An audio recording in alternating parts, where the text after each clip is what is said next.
بیا طریقه وایي نو د دې څیزونو ډېر زیات خیال ساتئ. لکه یو زه تاسو یو ساده خبره وکړم، ساده یو سړی کوالیفای وي او بل سړی ایجوکیټډ وي. اوس به تاسو وایئ چې یاره په کوالیفاید او ایجوکیټډ کې څه فرق دی؟ کوالیفاید څه ته ویلی کېږي او ایجوکیټډ څه ته ویلی کېږي؟ یاد ولرئ کوالیفاید خلک هغه دي چې صرف او صرف ډیګري هولډر دي.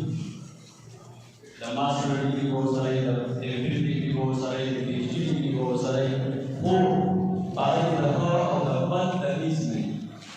یو سړی به چې کوم دی ګریډ دی، یو سړی به چې کوم دی اې بي سي به کړي، بي ایس به کړي، ایم فل به کړي، هر څه به کړي، خو هغه کې به د ښه او د بد تمیز نه وي. هغه کې به مشر او مشري وي. دغه خلک چې کوم دی چې دغه خلک چې کوم دی په معاشره کې فعال نو مطلب غټ سړی نه جوړېږي، په اخلاقو باندې جوړېږي، په ادب باندې جوړېږي، خلکو سره په میل ملاپ باندې جوړېږي. تاسو اکثر دلته که پروګرام خبره باندې وایي که نه کوئ، هغه ټیچر دی او بل مشر دی، کشر خو نه دی که نه. تاسو ته چې کوم دی لاره کوي. حضرت علي رضی الله تعالی عنه وایي که ما ته چا یو لفظ هم ښودلی هغه ته چې کومه دی نو ما ته خپل غلام جوړ کړی. نو تاسو په دلته کې جنازې دلته مختلف دي چې سره ستاسو واسطه راځي.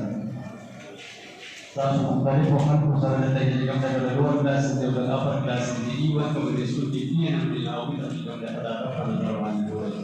مطلب په هسې ګپو شپو باندې تېرېږي، بعضې پکې په لړو باندې تېرېږي، بعضې په څه باندې ګیمونو باندې، په موبایل باندې. دې څیزونه بالکل اجتناب وکړئ. یو میاشت او یو میاشت وروسته تقریبا چې پاتې شو 20 دن 19-20 دن کې به مطلب د تاسو چې موږ څه وکړل چې 19-20 دن کې به چې کومه دی موږ ستړي شو، یا به آرام شو، یا به چې کومه دی موږ د خوب نه کمې راشي، د خوراک نه کمې راشي او موږ فاطمو کې به څه کمې راشي. سپارې ټارګېټ لازم کېږي. تاسو دوه سپارې ټارګېټ کېږي او تاسو هغه په څو باندې کولی شي، او په باندې تاسو 3 سپارې 4 سپارې کېږي، بیا به مطلب نور هم بهترینه خبره ده. د ذکر اذکار پکې د نوافلو پکې پوره اهتمام وکړئ، موضوعیات د لیدلو نه، د نیابتو نه، د ډوډۍ نه